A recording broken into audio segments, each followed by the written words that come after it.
Thanks, Vicki. Coaching Conversations. Are you ready for coaching? It will be presented by Jacques Lacour and Sue Pan. And next slide, Vicki. So many of you know these wonderful two longtime adult education leaders who have served our field and continue to serve our field with a true passion and commitment to ensuring that we enhance the lives of our students through the services that we offer. And a big part of doing that is supporting you in your professional development. And they are both huge advocates for ensuring that we do that. Jacques Lacour was also a former CalPro director, and we are delighted to have him continue to bring his passion for professional learning to us as a trainer for this webinar on coaching.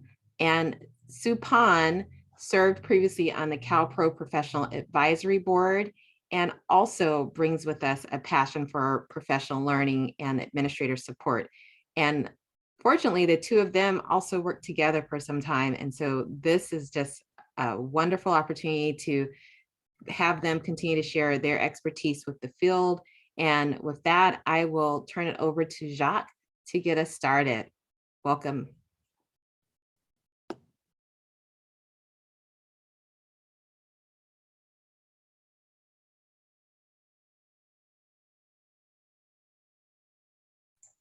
Thank you, Charisse. Let me get this ready. Okay, so welcome everyone. Welcome back to those of you who were part of our December webinar, part one of Coaching Conversations, and welcome to everyone who's joining us for the first time. We really appreciate the comments we got in the evaluations from the December presentation. We tried to address as many of them as we could as we put this presentation together. And just to say a little bit more about my background, I started off as a teacher at Mount Diablo Adult Education in Concord and worked there for quite a while.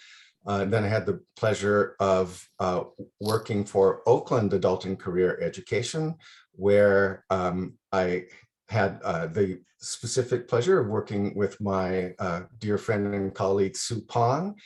And it's really a treat for us to continue to be able to work together. So Sue, would you like to say anything else about your own background? So certainly it's a treat. Those of you who don't, you may remember me from Oakland Adult and Career Education and maybe from family literacy programs. All right, thank you. Okay.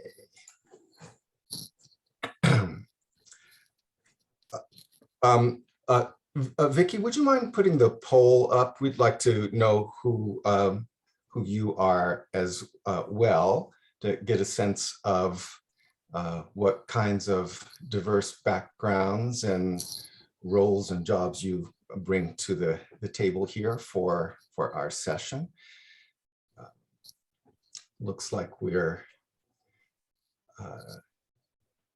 have administrators and coordinators so far. We'd like everyone to respond, please, so we can get a fuller sense of who you are.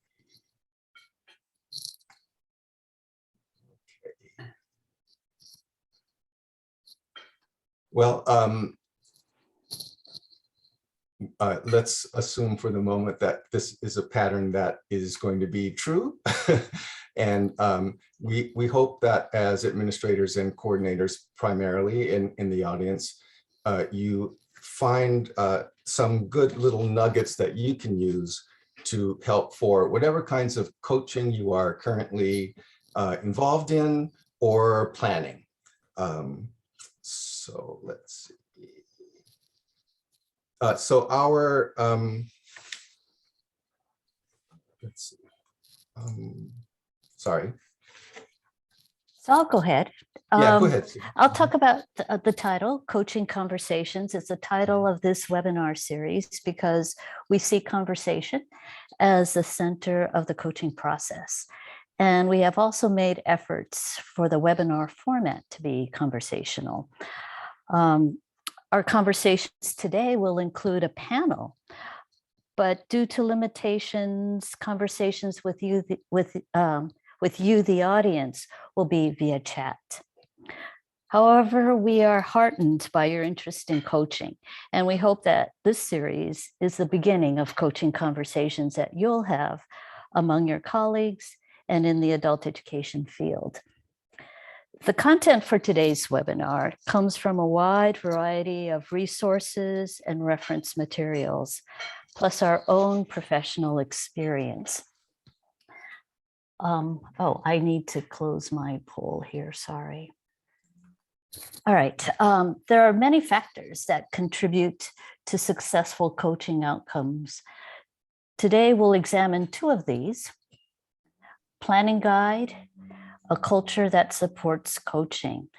And our webinar objectives today for this afternoon are, oops, Jacques, can you go back? Oh, sure. Mm-hmm. That you'll be able to use a planning guide for planning and implementing coaching and identify elements of culture that supports coaching. And that will include a discussion on trust. We have a graphic here. Jacques, can you tell us about this graphic? So this graphic is sort of a reflection of how we're structuring the content of the presentation today. And if I could draw your attention to the bottom, so we can start with a bit of a backward planning approach to this. Let's assume that all of us share the ultimate goal of improved student learning outcomes and improved instructional effectiveness.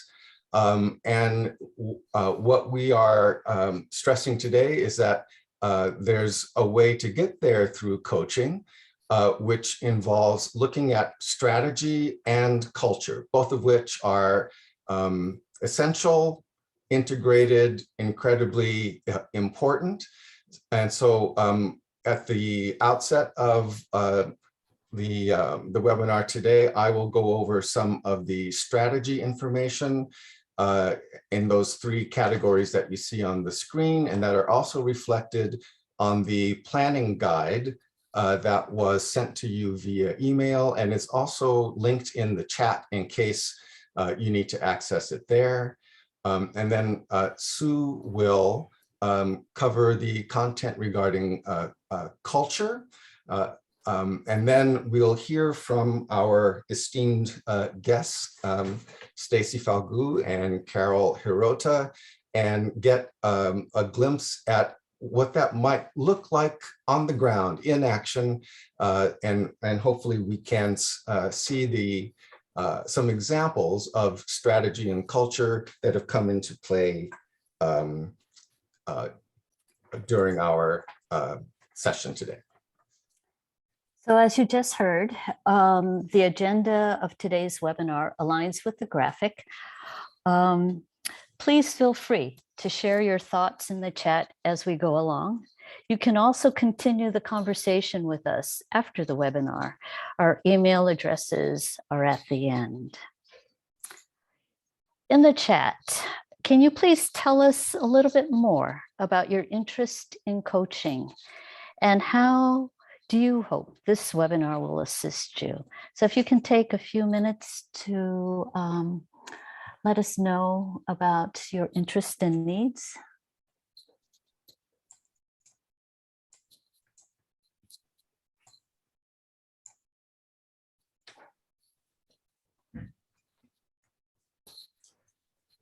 So what we would like to hear from you in the chat is, for example, are you currently coaching? Are you currently being coached? Are you thinking of starting a coaching program or initiative?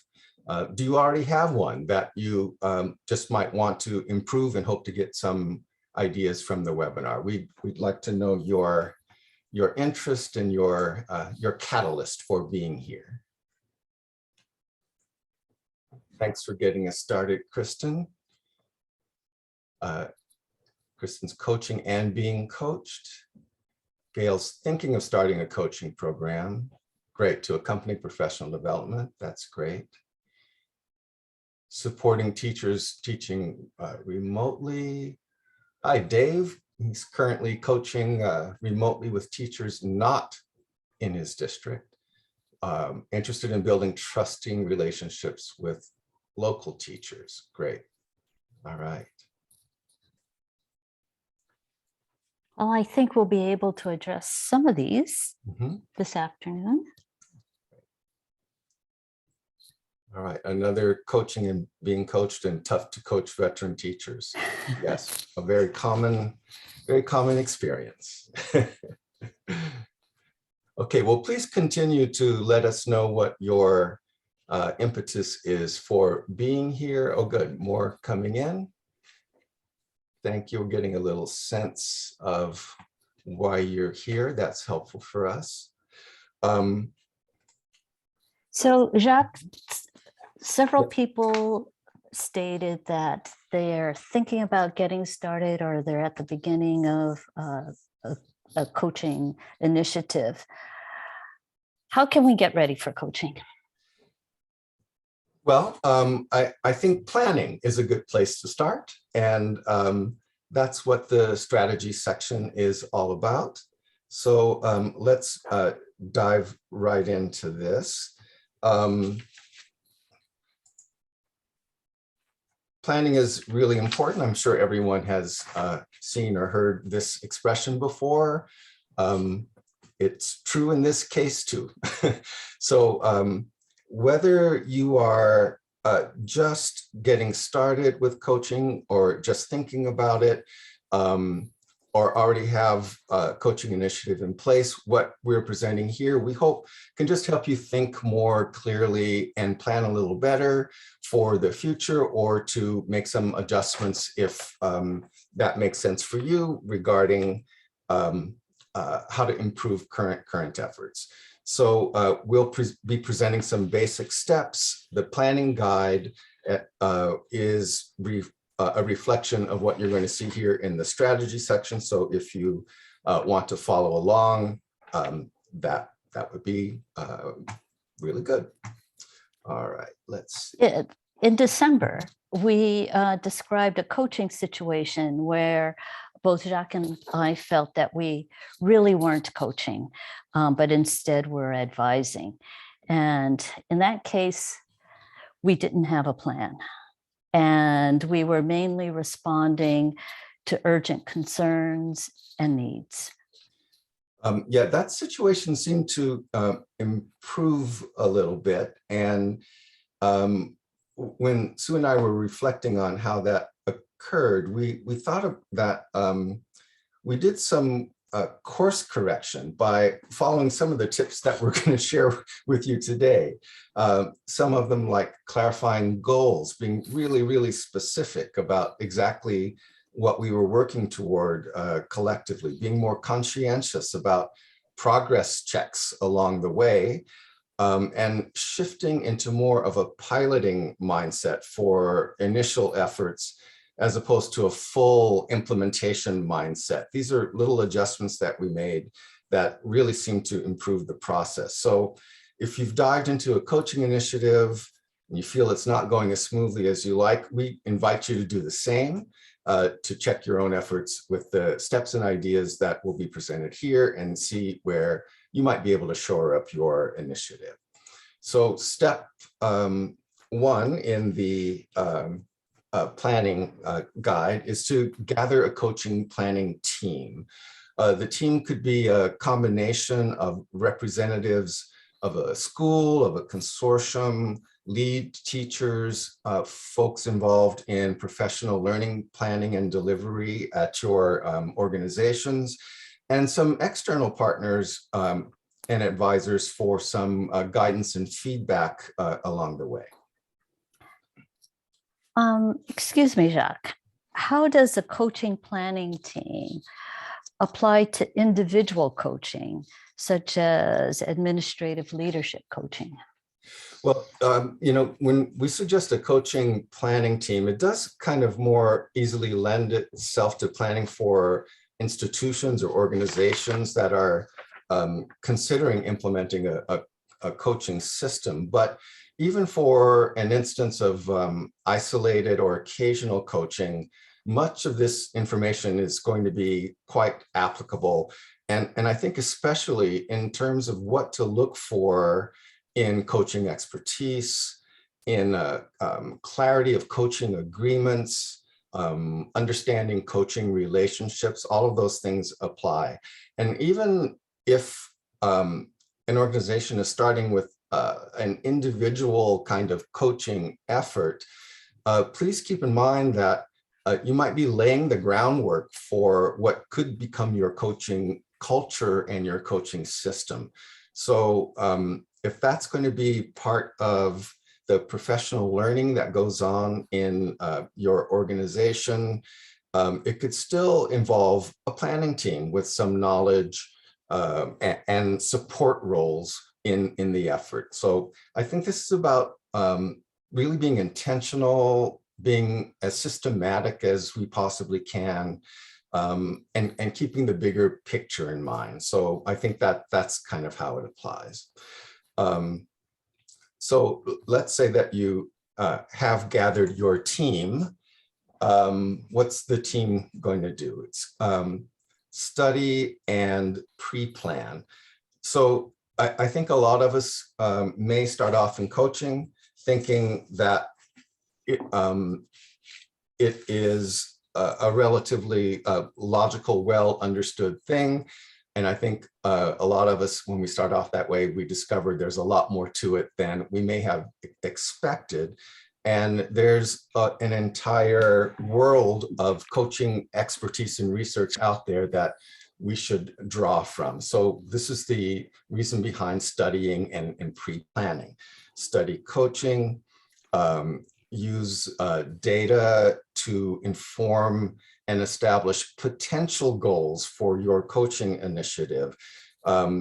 I say potential because these goals should be finalized later in collaboration with the coach. This is, again, setting the stage for coaching. So you don't want to put things in concrete prematurely.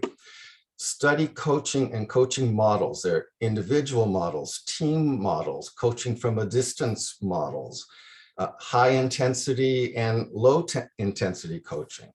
All kinds of different aspects to learn about and to think about that will set the stage for a successful coaching experience in the future.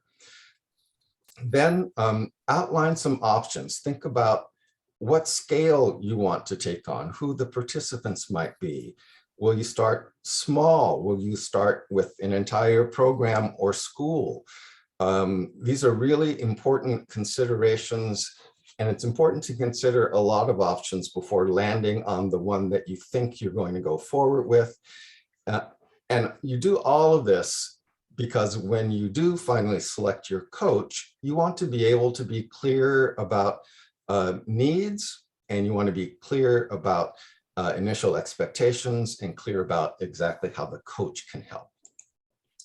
When you get to the point of being able to hire or select and set a foundation, you want to be sure to attend to these kinds of things here. You want to make a plan for a budget, a job description, interview questions, and a recruitment plan. You also want to set yourself up to select coaches with head, hand, and heart qualities. And that's an expression that I got from this particular article referenced at the bottom. And what that means is, head refers to the ability to engage in very clear goal-based step-by-step planning activities. Hand means you want someone who can really get in there and take an active participatory part in making things happen, facilitating change, helping with the transformation to bring your organization to a better place. And then heart, you want someone who knows how to deal with frustration and setbacks and some people's potential anxiety as being part of a coaching process. Ideally, you find someone with a lot of strength in head, hand, and heart, or the ability to grow in all of them. Also, you want to be sure to provide resources for the folks selected as coaches. Professional learning for coaches, such as we're doing today, is increasingly important and really critical if a coaching initiative is going to be successful. And then part of that setting of the foundation is forming agreements. What kind of relationship is the coach going to have with the person or teams being coached, with other leadership at the school? What kinds of goals are agreed upon to work toward together? How are you going to monitor and support the process? How are you going to maintain confidentiality?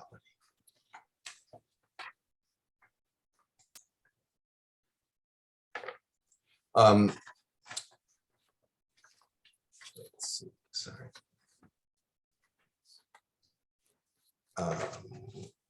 So with the coach, we suggest that you co-create and finalize the draft of an action plan that was put together earlier in this process. And part of that is establishing results goals and process goals. Can you tell us more about results goals and process goals and give some examples? Sure.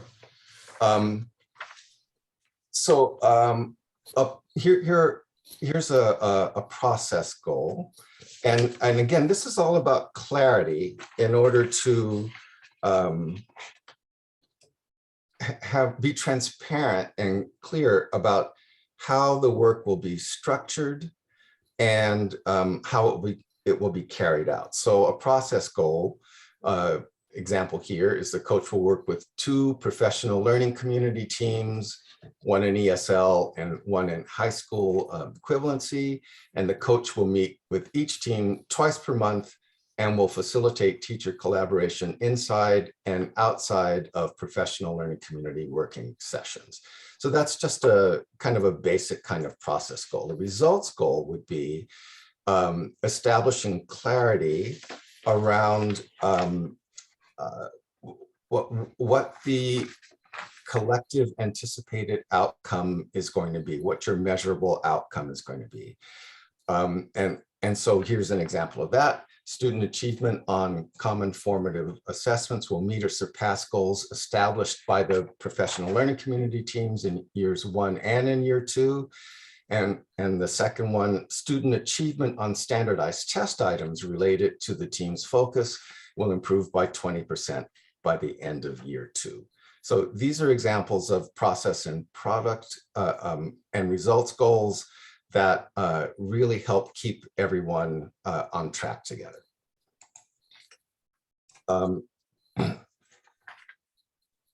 Let's see, next you want to pilot the initiative, monitor and support the coaches regularly, and visit classrooms frequently. So beginning with active implementation, you want to empower the coach and the teachers by participating, and the teachers participating in the coaching.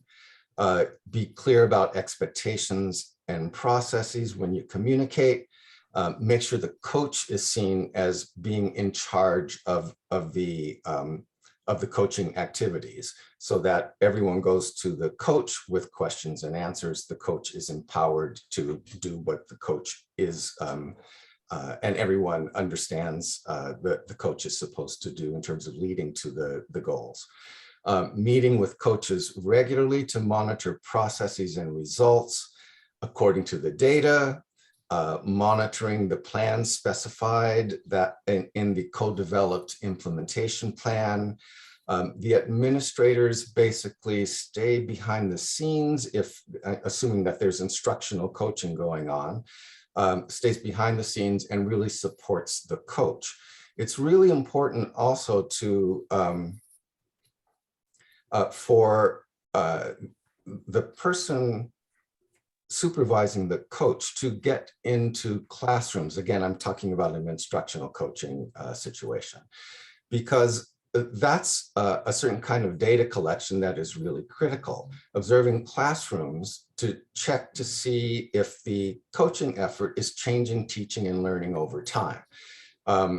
Helping, that allows you to help identify what's working, what's lagging, and how continuous improvement can be supported by addressing those things. It also helps responsiveness to coaches' needs and teachers' needs. It allows you to modify plans as needed. And at some appropriate time, you reflect on the first iteration of your coaching initiative and make plans for improvement for the next cycle. So this is sort of a tongue-in-cheek way to summarize what we have just looked at. If you want to sabotage a coaching effort, this is what you do. You know, it's basically, it skipped all of the things that we just went over. You know, you don't want to spring it on people without telling them how or why it's happening. You want to be sure to budget so you can sustain it.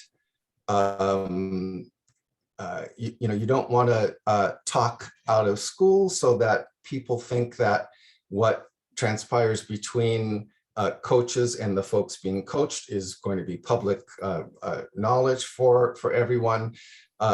These are the kinds of things that you really need to avoid if you want a great coaching experience.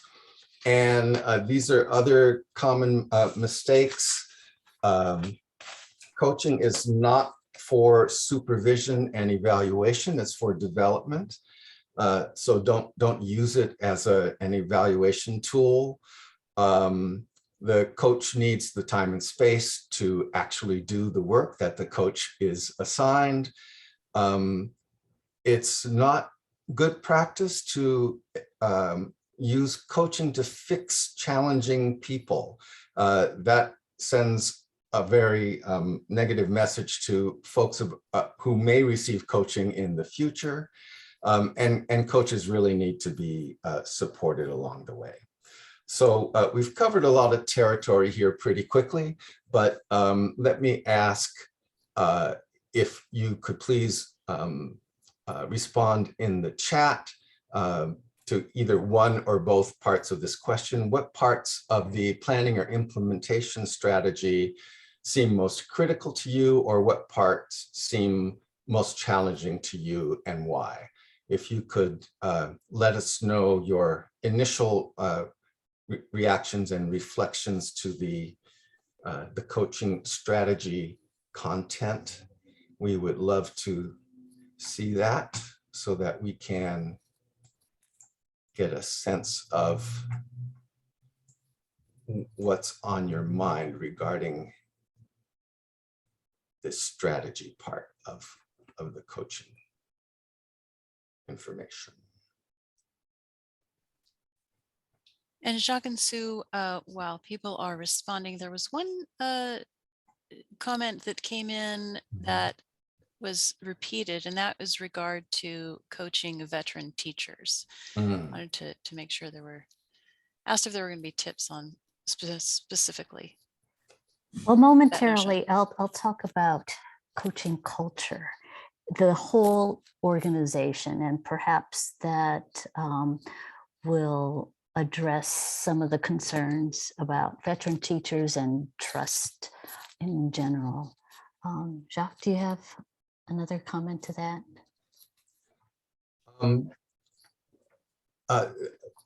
I'll wait until you address it, Sue, and maybe I'll chime in again then. Yeah, I have an idea, and I will certainly share that. Okay. Will you put the list of the steps back on the screen? The list of the You said steps. which part of the, I thought I saw a screen that had the a short list of the parts, or did I not? Let's The see. graphic? I don't know how to answer the question because I Okay. don't remember the language you were using. All right. Let's see. Let me see if I can find that.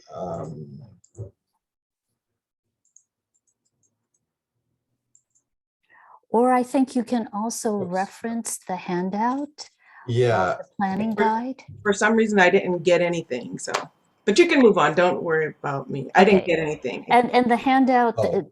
if you go through the chat, there's a link, a couple of links. Okay. Thank you, Dave, for I'll repost it as well. Thank you. Thanks. Okay. Well, please continue to add to the chat. Thank you, Vicky, for putting the planning guide in then, link again. So if you didn't get the planning guide initially, there's access to it right now. And we'll move into the coaching culture part of our presentation now. You know, an organization can have a great plan, but it really won't get off the ground if the people who are supposed to implement it and support it aren't reasonably happy and passionate about their work. That's an indication of good culture.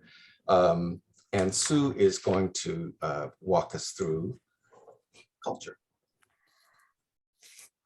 Okay, so let's take a look at the culture side of the coaching vision graphic.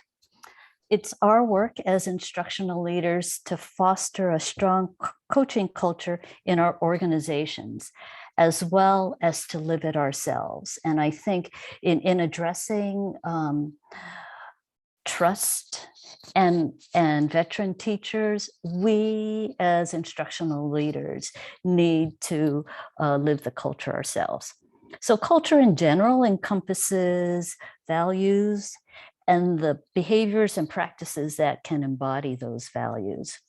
When looking at multiple resources on coaching culture, in the business world, as well as in education, there are some recurring elements, and we'll talk about a few of those this afternoon. In a culture that supports coaching in education, there's a commitment to high expectations throughout the entire organization. For example, a commitment to coaching, there's a commitment to, so for example, in coaching, a commitment to the coaching process and to the collaborative coaching cycle, it is throughout the entire organization, from the state level setting the vision to staff engaging in coaching itself. A coaching culture values continuous improvement with trusted colleagues, with a focus on student learning and an emphasis on professional learning. And a key word here is trust, and we'll talk about that shortly. A coaching culture also believes that challenges are an opportunity for data-informed inquiry and collaborative learning. But before we talk more about culture, let's take a look, let's take a moment to get grounded in our definition of coaching. This is a definition that we introduced in the first Coaching Conversations webinar in December. Coaching is partnering with clients in a thought-provoking and creative process that inspires them to maximize their personal and professional potential. That thought-provoking and creative process includes growth-focused conversations. And in order to have those kinds of conversations, there needs to be relationships of interpersonal trust and openness, as well as a safe space to take risks. Without trust, there can be no coaching. But what does trust look like? What does it sound like? What does it feel like? Please take a couple of minutes to jot down a few words or phrases in the chat that describe trust. Trust within an organization, within a program, with leadership and staff, and between coaching partners. So if you could do that in the chat. Commitments, exactly. Follow through. Non-judgment, not judgment. Thank you. Transparency.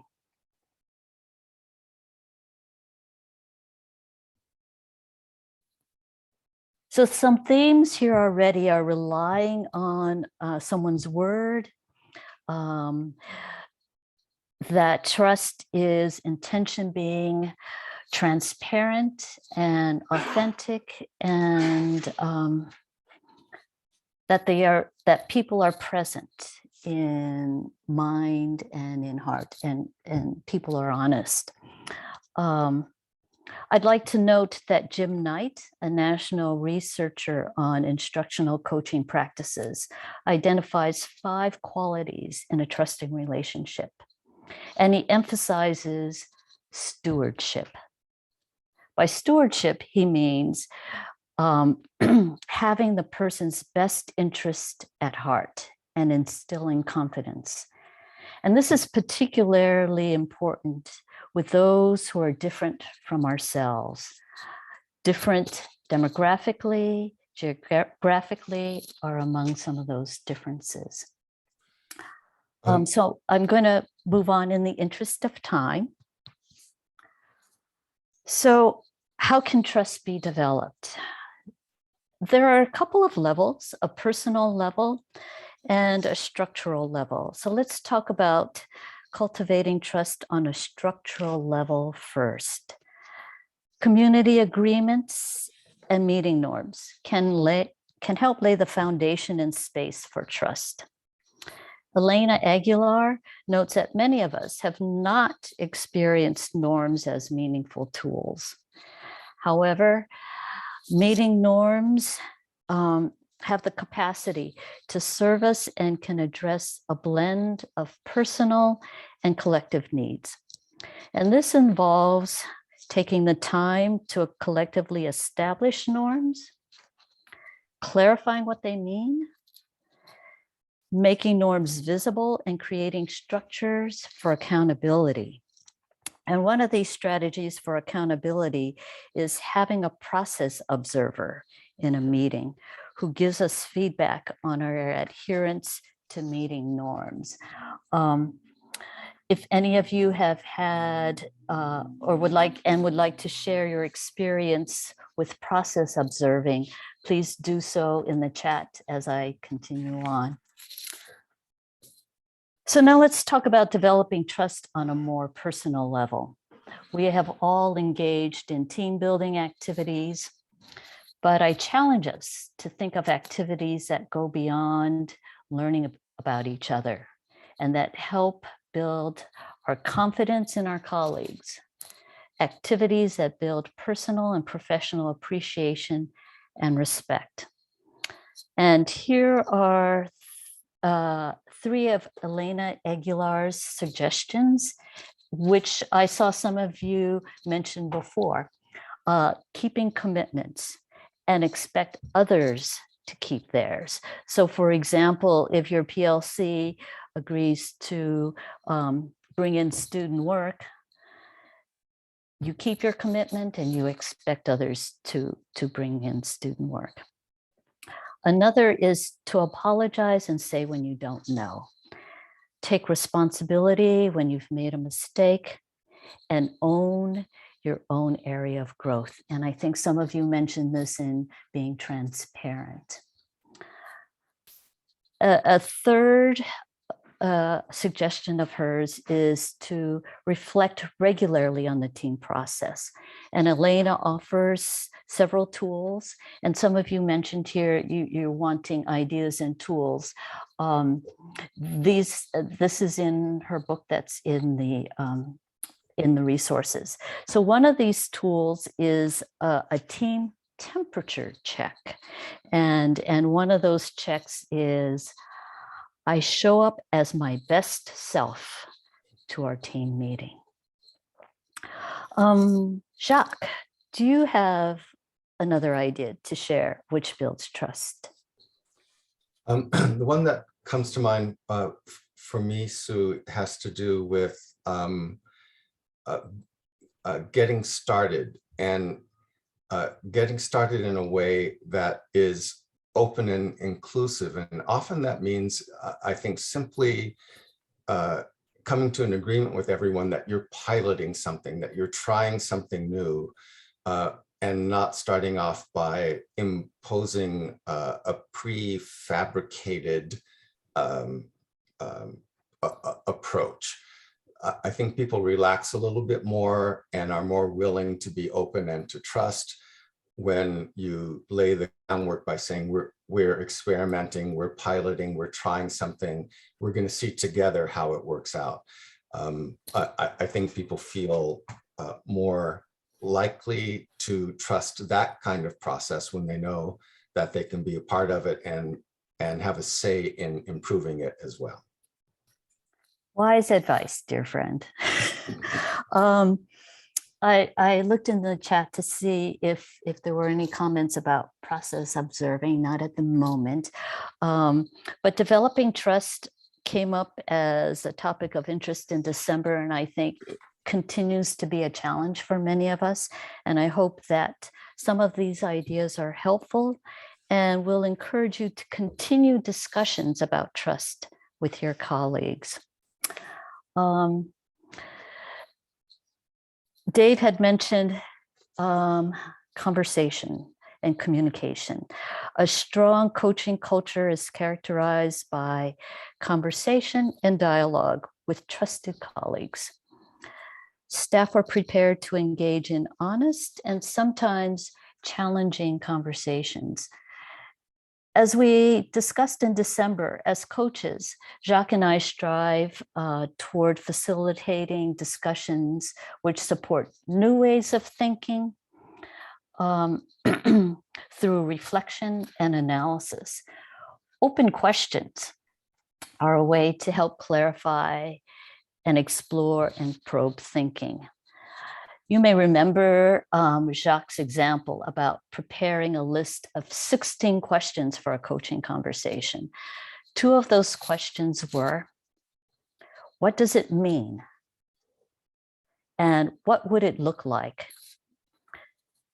These open questions prompted that coaching partner to expand her thinking from her initial concern about a specific job description to a vision of the entire program structure.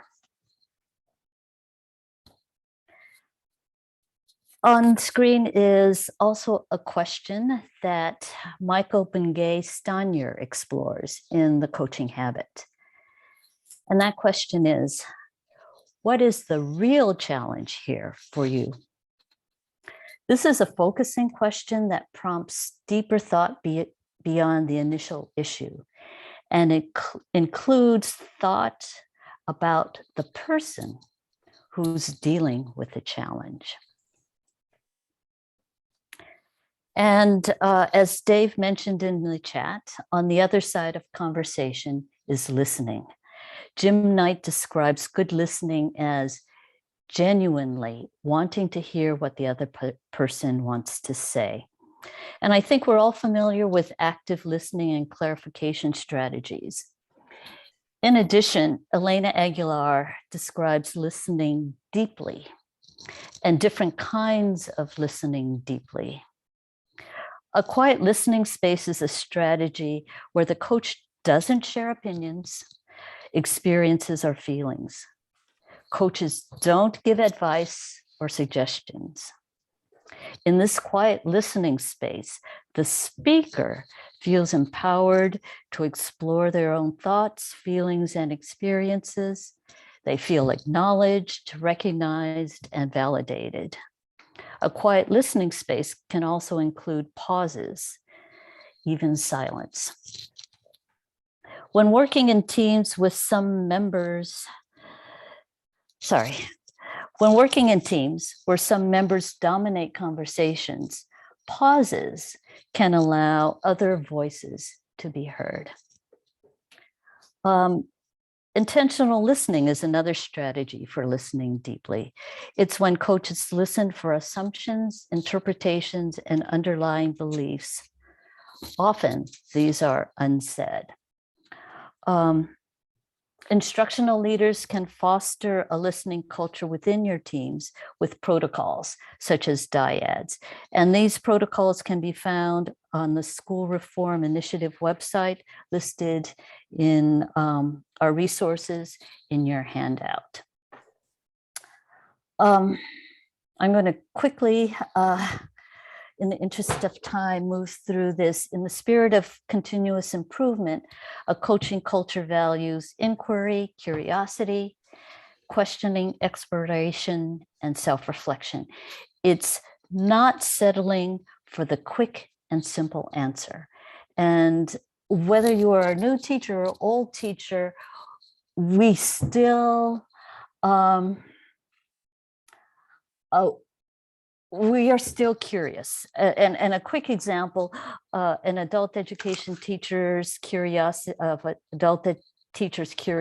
and exploration into ESL student pronunciation.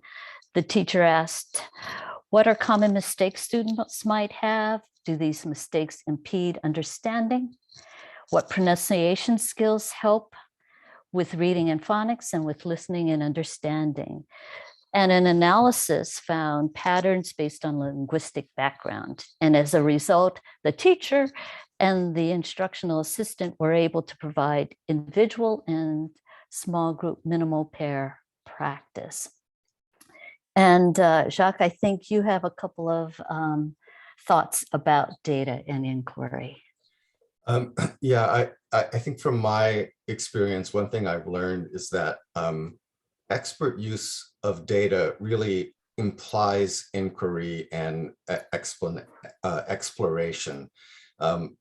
Data is a great tool, but without inquiry, it's not really very useful. So the skill that's needed to identify the right data and the skill needed to inquire what it means are really, really important. And the more experienced and skilled we get at analysis, the better we get at recognizing what data is missing or incomplete too. What about you, Sue? Well, sometimes looking at data, staff are quick to interpret, quick to explain the data, and quick to correct course. And I found that using data protocols can be helpful. They slow us down, they provide a structure for data inquiry and time to do that. And again, data protocols are on the School Reform Initiative website. Lastly, about commitment. A coaching culture reflects a commitment to coaching, the coaching process, and to collaborative coaching cycle throughout the entire organization. At our state adult ed level, commitment to coaching is demonstrated by integrating coaching components into professional learning programs and leadership projects, such as the New Administrators Institute, the PLC Institute, the Cape TAP Technical Targeted Assistance Program. And CalPro has sponsored this Coaching Conversations webinar series toward a statewide adult ed coaching culture with common definitions, best practices, and more consistent quality coaching in the field. At the District and school level commitment to coaching can be seen in the allocation of time and resources or funding for coaching. And for staff, commitment to coaching can be seen in the willingness to engage in the process, as well as to reflect and improve their practices. I think this might be helpful to those who are concerned about veteran teachers. The International Coaching Federation uses a set of 6 criteria when they look at strong coaching cultures, and How Schools Thrive has applied these to education. And I'd like to mention 2 of these criteria as ideals. The first is coaching is available to every faculty and staff member. What that says to me is that continuous improvement is for everyone and anybody can benefit. And Jacques mentioned this earlier, that coaching should not be a fix for challenging staff. So if we can model this and engage a variety of people in coaching, this might be able to address the veteran issue. The second of these ideals is a wide range of individuals deliver coaching support. So it can be peer coaching, outside coaching, and I see many of you are coaches. So there are different ways to deliver coaching.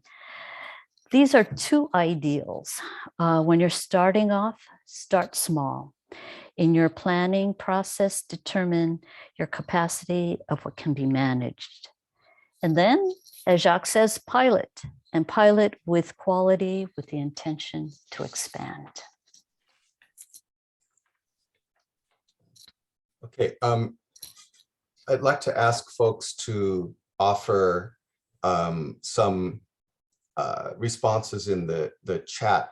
What stood out to you in the coaching culture presentation? What is an aha, an amen, or a so what?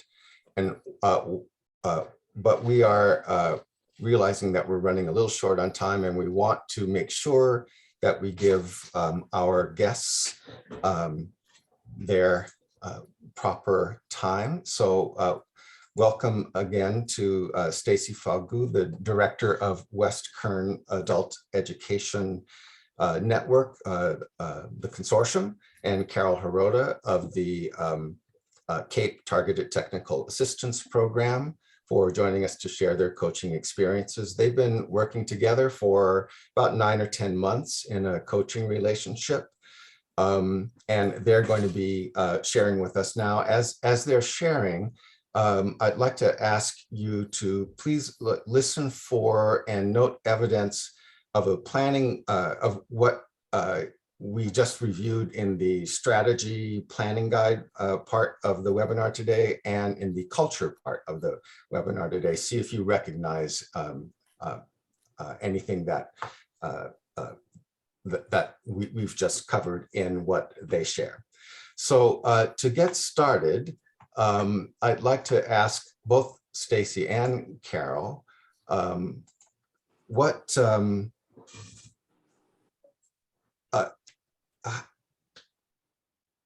could you share a little bit with how your coaching relationship started and how it developed? Carol, you want to take the lead on that? Sure, I will. Thank you, Stacy. So first of all, when I was given the assignment to work with West Kern Adult Education Network, I read everything I could about the consortium. Their annual plans really told me a story about their persistence to support students and their focus on student learning and data. So that really got me really excited. But then working with Jacques and a team of 4 other coaches, we came up with this plan, and I took Jacques' lead. He had an in-depth, detailed what to do on the first time you meet with your consortium. So I did all of that. I was super well prepared. I was nervous, but we did come on. We had Zoom. It was really good. But what was unique is my communication with Stacy initially, and I met with there were 5 of us all together. I met with Stacy, I met with Jennifer, her office lead, her coordinator, Elisa, and then her Iris, who was the coordinator of their data and assessment. So on that first day, that's how we met. I could say that, and I wrote down a few notes, that there was trust developed right away. I felt like the tone of communication was extremely respectful. There was enthusiasm. We exchanged information. I asked a lot of questions. They asked questions. I think there was a nice exchange back and forth. And to this day, I think it's really important that we continue that respectful communication. And I didn't just hear from Stacy, I heard from her other 3 team members, and I think that was also valuable. Thank you. I think as receiving it too, as being coached, I think that we were at first alarmed, we're being coached, are we being disciplined? We're, different things were going across. And it didn't take long that we realized that Carol was coming alongside us. It wasn't coming over us, it was coming alongside us, and she was a cheerleader. And she came in, she knew our organization. That made us feel good that she looked into us. She knew our story, she knew our direction, and so it made it smooth, and that trust took place right away, not just with myself, with my team as well. And I think the other important thing is I recognize Stacy has an incredible educational experience. She's a board member of a unified school district. She has worked in K-12 as a counselor. Her background and her experience in community college, as well as in her local community. I was just overwhelmed with that experience. And I thought, this is probably the best situation for West Kern Adult Education Network to have this new leader, because Stacy was a new leader within the last couple of years. So just to have that leadership, I recognized this was going to be a real good win-win for the consortium. Thank you. Carol, can I ask, how do you prepare for your coaching conversations? Okay. And what changes, if any, have occurred in your approach? So, like I said, it was very detailed at the very beginning, but what was unique is that we were able to decide that we would meet monthly on Friday at 9 o'clock. We would pick a date. They were already meeting as a team weekly at 10 o'clock every Friday. They already had a system in place, for continuous improvement. I think that says a lot about the consortium was prepared to do some good work to take a look at student learning. And I think that's, that was part of the preparation was, getting ready to do that, but also working with my team there were 5 coaches all together. We created a community of practice, and Sue led us on the Art of Coaching by Elena Aguilera. And that was critical to my professional learning. And then I want to give a little shout out to Dave on this one. Listening Leader by Shane Saphir was an excellent resource that I used when I was working as a director in the K-12 system. It was really valuable. And our K-12 system was also using Elena Aguilera as a coaching model. So just being able to have that professional learning really prepared me. Started and helped. Let's just put it that way. Can I ask both of you, what has your, how have you both moved forward as a result of the coaching process so far? Stacy, your organization as well as you individually. So with us, we were able to, our desire was to change and get our name out there and be heard as a rural area. And we wanted our data to tell the story, and we just needed some direction in that. And for our students, what was best for our students, our staff, and our community. And so as a team, we were able to collaborate and say, we defined policies, we redid, work, employees, applications of exactly what we were looking for, getting the right people on the bus. and saying, okay, this is our team and how can we move forward, and meeting with those team members every Friday, and then meeting with Carol and saying, this is what we're doing, sending things back and forth, using different word verbiage that we had to change, where Carol was able to tell us, like, this is what the state's going to recognize and this is what we're going to do. But as a group, and as our group came together, it wasn't long that Carol was a part of this team as we moved forward. Our data has increased. It has truly gone up, probably 70%. Our employment, our classes, creating modules with our staff, meeting with them as well, meeting with our ESL, meeting with our GED, meeting with our CTE, and really defining what is our mission and really defining what is our purpose and sticking to that. I don't know if I'm stuck or you guys are. Did you guys get that? We heard you. Yeah, Okay. so in working with the West Kern, their consortium, I also found that there was a great exchange of information. I was learning along with them. I got some great ideas that I shared with some of my other colleagues, as my coaches that I work with, Jacques and Sue, will know. Whenever I would meet with them, I'd tell Stacy, oh my gosh, I got to share that with them also. I'd get really excited and would be able to do that. But I think that is really key, is that we were also learning together, and that our mission was continuous improvement in no matter what capacity we were doing. I really just appreciated that we stuck to also the deliverables that were required based on the memorandum that the CAPE office sent us. We did have that reference. We didn't just blindly start doing something. But West Kern Adult Education Network Consortium, they nailed all of the parts. They did a self-evaluation. They looked at their data review, and they came up with their program improvement plan on their own as a team and shared it with me, with the focus of data. How can we demonstrate evidence of learning and improvement? And so that was what was really exciting. And it was just every month. And I have to say, I looked forward to meeting with them every month and sharing that with my other colleagues that were coaches. It was a very nice experience. I didn't feel like I hit any road bumps along the way, like some of my other colleagues may have, because there's just, everyone has different experiences.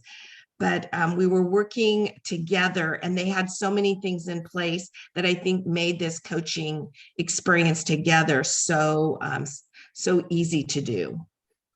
And I think Carol, she really led us to just links that we needed to, she gave us to Stockton. So we didn't have to recreate the wheel. And so there was a lot of information that we didn't know. And so instead of spending hours of researching and getting in there, she really linked us to some valuable people that we could, collaborate together and get that information that we needed. And it was especially in our ESL, and where we're moving into the civics, where we're putting a lot of our,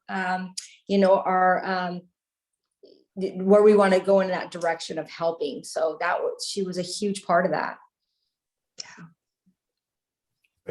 Yeah, a huge part of coaching can be just providing resources. And Yes. Carol, of course, is a great resource for resources with her great experience and knowledge in adult ed. I'd like to ask both of you, if you could go back, what, if anything, might you do differently? We thought about this. I even asked my team this question, like, what would be that? And I had my coordinator, Lisa, came up with a really good point. She says, when we first got that information that we were going to be coached, we thought we were in trouble. And so I think if we can go back and look at it as a coach, I've been a coach, my husband's a coach, we live a coaching life, is what does that look like as a coach, and how can we deliver that before it's face-to-face? And that encouraging word of the intro, and how that can be, and how we can, how can, as a receiver, how would we identify that if we were receiving it as a coach, how would we want to receive it, and how we can implement that? So that's the only thing I would change, because we didn't know, but then we were very fortunate to get Carol. But again, we didn't know. So we were prepared. We spent hours and days getting all this information to prove our point when we did not have to do that. And so I think that initial of the coaching It just laying that foundation and making sure that deliverance is out there before we go face to face. And hey, we're coming alongside you. We're getting ready to breathe life over your organization and help you get to where you want to be. Because we all, as directors, we all want the best for our organization. It's just, how does that look? So that's what I have. Yeah. Yeah. What would I do differently? I've learned from Sue that I need to do more reflection, on the process. As a speech therapist, we did data reflection, not just reflection on just the process. So I would probably be a little more intentional about that. But I'm also thinking when I do that, how directive was I? Was I too directive as a coach at the beginning? But I didn't have good reflection notes on that. So probably I would go back and do a better job on that, because my nature is to tend to guide and want to be a winner. Like I always tell the people I work on, I don't want to work on a losing team. We're going to be winners. Who wants to say, oh, it's okay if we lose? So that's kind of the that framework that I work on all the time is, I want everyone to win. So I did feel a part of the West Current Adult Education Network team at the very beginning, because I knew I was going to be their cheerleader from day one. So that was what was very exciting. But personally, for the art of coaching, I would that's a step that I need to work on a little more. Thanks very much to both of you for sharing so openly and candidly your own experiences. We are quite behind in time, so I'm afraid that we're going to have to skip a couple of chat items that we hoped to engage you in conversation with. I apologize for that. But if you do have anything you'd like to add to the conversation in the chat, and talk about what you saw and heard from Stacy and Carol regarding planning steps and culture, please, of course, do feel free to add them to the chat. To wrap up, here's the visual again. We hope that there was something helpful there for you with strategy and culture, that you've been able to glean a little bit of information that might aid you in your own coaching endeavors. Thanks again to, on the handout that you received with the coaching guide, this list of resources is also there. So if you are interested in continuing your own education about coaching, we urge you to start with these resources. They're really great. And thanks again to Stacy and Carol for sharing their experience. Thanks for joining us this afternoon. Your interest in coaching in adult ed is really heartwarming and encouraging. We hope that we can gather with you again in a format that is more conversational. Our email addresses are here. We would love to continue this conversation with you. So please feel free to email both of us. One or both of us will get back to you. This is a learning adventure for all of us. I think we're all relatively new to the coaching world, and let's learn and grow together. Sue, any final comments that you would like to make? This went by so quickly, but I'm happy that you all could join us, and I hope it's just the beginning. And I want to acknowledge and appreciate the comments that you did make. There were great aha, amens, and so what's, and Jacques, I hope you'll be able to see that later.